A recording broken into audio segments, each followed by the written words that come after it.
Good afternoon YouTube, I'm OGF. We are at Aamby Valley today and we're going to be testing out another motorcycle from KTM. Any guesses which one that is?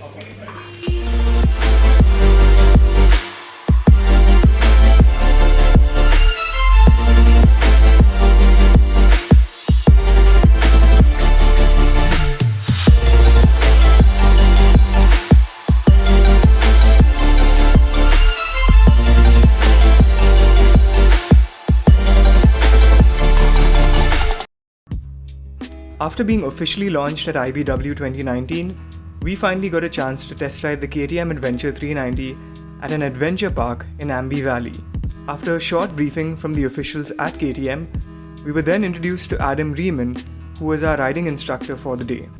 If you're not familiar with what Adam does, here's some footage of him riding. He's KTM's Australian adventure ambassador, a racer, a journalist, and an off-road adventure filmmaker. The link to his YouTube channel is in the description. After a small chat with Adam, we were given the keys to the motorcycles and were requested to start the day by trying them out on the road. I was joined by Dino, a fellow YouTuber and motorcycle reviewer who flew in from Hyderabad. A few seconds into the ride, I realized just how easy the motorcycle was to handle. I usually struggle to ride adventure motorcycles while standing on the foot pegs, but this was easy to control thanks to the rider triangle and the shape of the seat and tank. Considering I rode my RC390 from Mumbai to Lonavala for this event, the 390 Adventure was a comfortable switch on the roads and gravel that I had to slow down for when I was riding the RC earlier. The motorcycle seemed in its element on speed breakers, potholes, and even in corners. Once we were done riding through the roads leading to Aamby Valley, we were then led through a small course by Ashish Raorane, who just returned after successfully finishing in 57th place at the Africa Eco Race. After tweaking a few settings for the ABS and traction control on the motorcycle, we started to understand what the motorcycle felt like in its element. And when Ashish was confident with our progress, we joined the other riders and Adam to go through the trail that KTM had marked out for us. Now, while some of these paths may look easy to ride through on the GoPro footage, believe me, the descents and climbs were much more steeper than the fisheye lens would have you believe. Here's a few clips from Ashish's camera and mine from the trail ride. Now I gotta ride or die.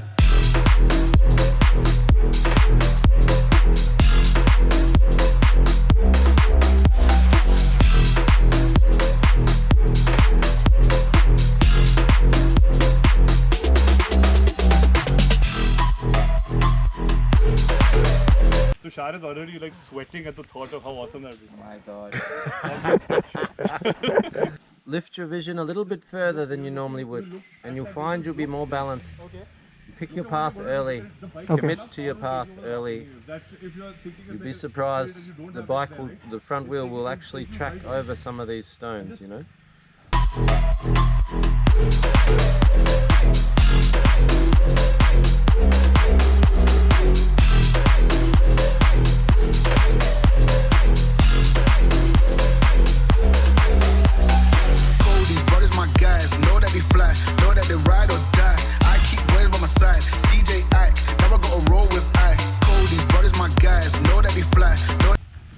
Actually, I think we're doing pretty well comparatively. That's the thumbnail. Moto vlogger ki podcast.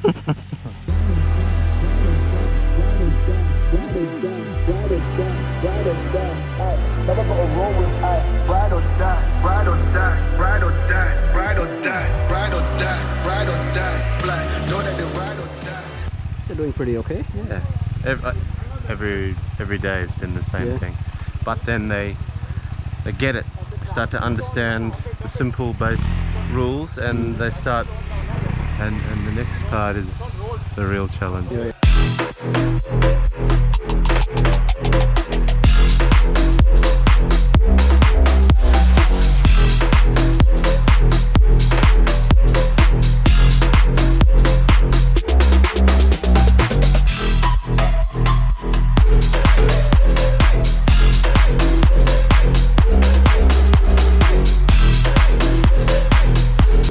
I've done sort of stuff like this before.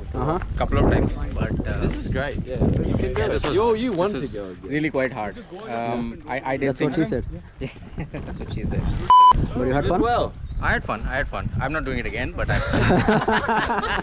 I was expecting to fall down at least twice. So, progress then. But there's still some. There's still some. You're supposed to drop it and then pick it up and carry on. Yeah. No problem, man. Yeah, no big deal.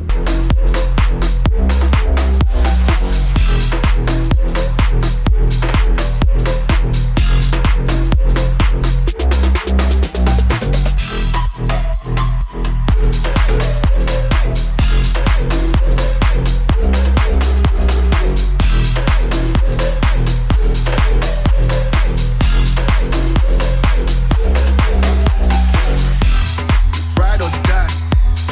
Ride or die. Ride or die. Aye, never gotta roll with ice.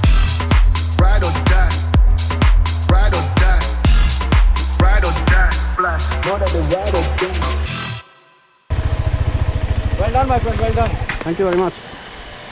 You're taking instructions very well. Now, in a recent story on Instagram, I asked you guys to share whatever questions you had about the Adventure 390 with me so that I could then base this video off that. So, what I'm going to talk about next is a few things you guys asked me about and make sure that all those doubts are cleared. Let's start off with the suspension. The front suspension is WP 43mm upside down forks, which have 170mm of travel. The rear is a monoshock which is preload adjustable and has 177mm of travel. It also does not get adjustable front suspension, but at no point in time today when we were riding it both on road and off road did I personally feel that it needed a little more adjustability to suit my needs. Again, I'm not that familiar with off-road riding, so I can't be that judgmental about the motorcycle which performed as well as it did. Adam though was another story altogether. This guy rides big adventure motorcycles for a living, and he has a channel on YouTube as well. I'll link that in the description and I'll put it up on the screen also right now so that you guys can check his videos out. He's a beast on a motorcycle which you can take off-road, and probably would even manage to take my RC off-road, but I don't want to leave it in his hands because I've seen him do some crazy stuff with the 390 today. But yeah, at no point in time did he look uncomfortable with the way he was thrashing that bike all over the place. And honestly, I don't think a normal person who gets onto a 390 would really be able to explore the full potential of what that motorcycle is capable of. So yeah, to start off with, the suspension has been set up really well. Next up, we'll talk about the seat on this motorcycle. Now the seat has components which will make you think that it's a bit of an enduro bike and somewhat of an adventure touring motorcycle also. The pillion seat, I'm glad to report, looks comfortable, feels comfortable, but again, we'll need more time in the saddle with a pillion to be able to figure that out. The rider seat, I can confirm, is comfortable because we were riding it around maybe 4.5 kilometers of real off-road trail around here. I don't stand as much as I should, I think, while riding these motorcycles and while riding on these trails, but maybe that can work out well for you guys because I can report that the seat is really comfortable. When we were riding on the street, I think this is one of the motorcycles that I found the easiest to get accustomed to. And I know I said that previously for the Interceptor 650 when we got to ride that in Goa, but this thing was another level. It was the same 373cc single cylinder engine that I'm used to on the RC390 that I've owned now for 4 years, and it felt right at home even on a 390 Adventure with the suspension and the seat and the entire setup that it had. Another thing that made the ride really comfortable and which helped me adjust to the bike very quickly is the position of the foot pegs and the position of the handlebars. And to add to this, the shape of the tank and the seat combined together with the handlebars and the foot pegs made for a really comfortable motorcycle. Whether I was trying to dip into corners or whether I was just standing up and riding through potholes and jumping over speed breakers at times, it never felt like it was really battling through the terrain. It felt very at ease, and it was probably encouraging me to do a little more crazy stuff with the bike, but I didn't want to crash a media bike. Not now. Never have, never will. While we're on the topic of handling, how can we not talk about the tires? The tires on this are Metzeler Tourance tires. Now, this is not my first time having a motorcycle which comes with those tires. Well, not owning one, but riding one. These tires were the same tires that were used on the Benelli TRK 502X that we took to Nagpur sometime last year. And they performed really well both on-road and off-road.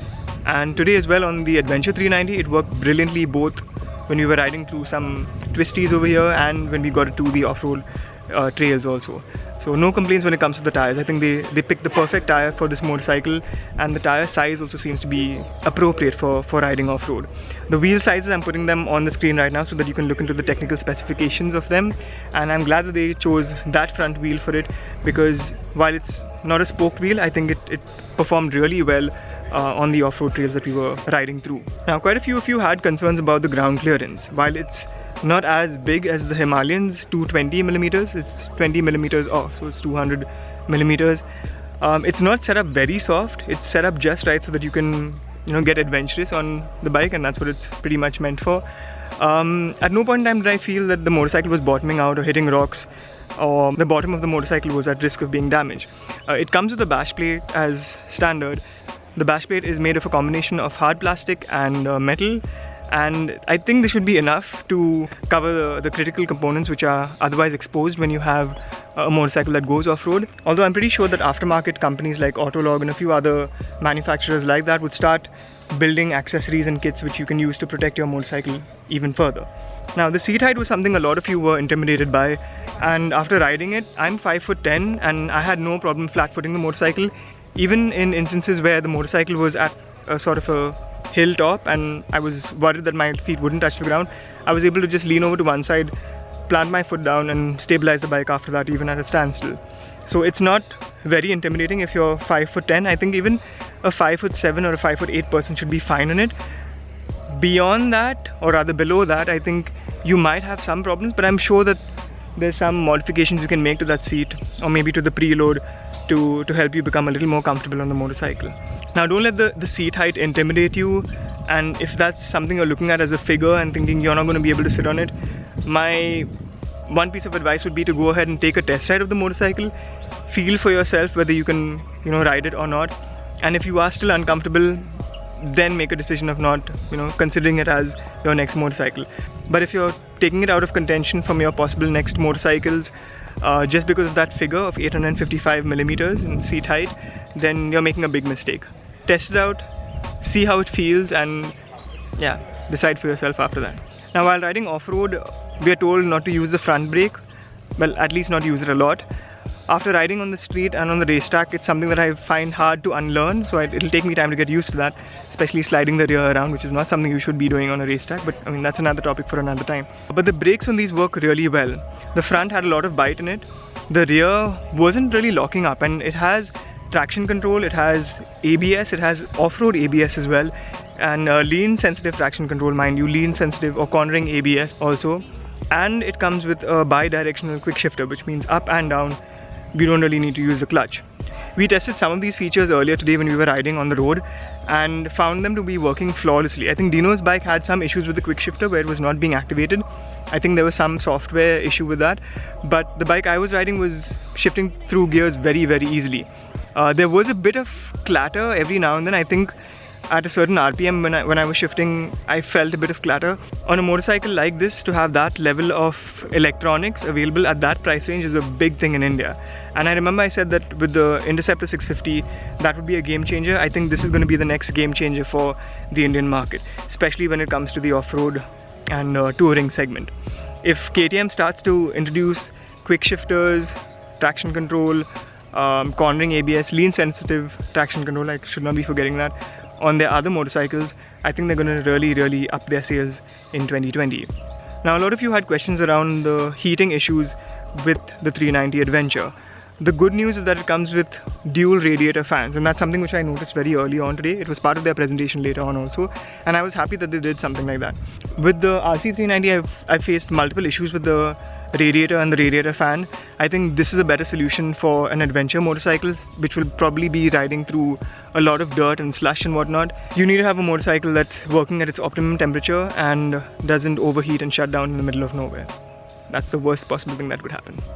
But yeah, at no point in time during our experience today, riding the trails and riding on the street, did we think that the motorcycle was not capable of managing heat.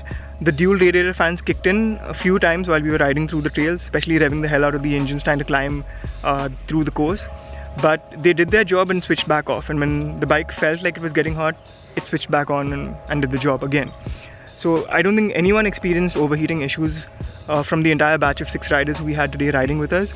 and that's a good thing. A special mention also needs to be given to the brake lever, the rear brake lever. It is replaceable, so in case you do crash and bend that or break it, you can just easily remove a couple of bolts and replace it with a fresh new or an aftermarket brake lever. The foot pegs as well, if you want to get real hardcore and go off-road and you need that additional grip, you can remove the rubber which goes into the foot pegs by just removing one bolt below that, and you're all set to go and hit the trails again. They've also given us adjustable brake and clutch levers, so you can tune that based on your preference. So whatever your reach, adjust your levers. The Adventure 390 also comes with a TFT screen, which is nice and bright. We could read it even while riding through the trails on this bright and sunny day. And it also has a host of features which you can cycle through just by using the controls on the left handlebar, the switch next to the left handlebar. Selection is easy, moving through it is flawless, and I think with the amount of electronics that they've added and the ability to connect to your phone via Bluetooth, answering calls and all of the other features which were standard with the Duke 390 are still with the Adventure 390. In addition to that, they're also adding the My Ride app, I believe is what it's called. What that allows you to do is also have turn-by-turn navigation show up on your screen, so it's easier for you to then, you know, pick a trail, ride through it, or pick a destination and ride to it. Price-wise, I think if the BMW GS 310 wasn't already in the grave, I think this was the final nail in the coffin. It beats it by what, 50,000, and I think it's just about 30,000 more expensive than the Duke 390, and you're getting a lot more in terms of electronics when it comes to the Adventure 390. Again, make sure that you try and take a test ride with this motorcycle. Don't just believe me for what I'm saying today. Go out, test ride the motorcycle yourself and figure out whether it's something you'd want to buy. At the end of the day, it's your money, it's your life, it's your ride. Decide wisely, take a test ride and figure it out yourself. I thank KTM for launching this motorcycle in this manner. They've given us both a taste of the road and a bit of trails also to show us what this motorcycle is truly capable of. And when they say adventure, I think they really mean it this time. Alright, that's pretty much all I had for today. Thank you again so much for watching the video. If you liked it, give it a thumbs up. If you did not, well, share what you did not like in the comment section at least. Helps me improve in the next video. As always guys, at least wear your helmets while riding on motorcycles and ride safe. It's a freaking jungle out there. Goodbye. Parcel the great bag, came up, you can't hate that. Self-made, you can't take that. Yeah, self-made, you can't make that. Some said I need a record deal, I need a co-sign, I need a Dre track. But all the time I had a mean flow, I had a cold grind, and that's a great match. Payback, codes and I make racks. And my pockets gon' stay fat, cause I murk beats and I slay.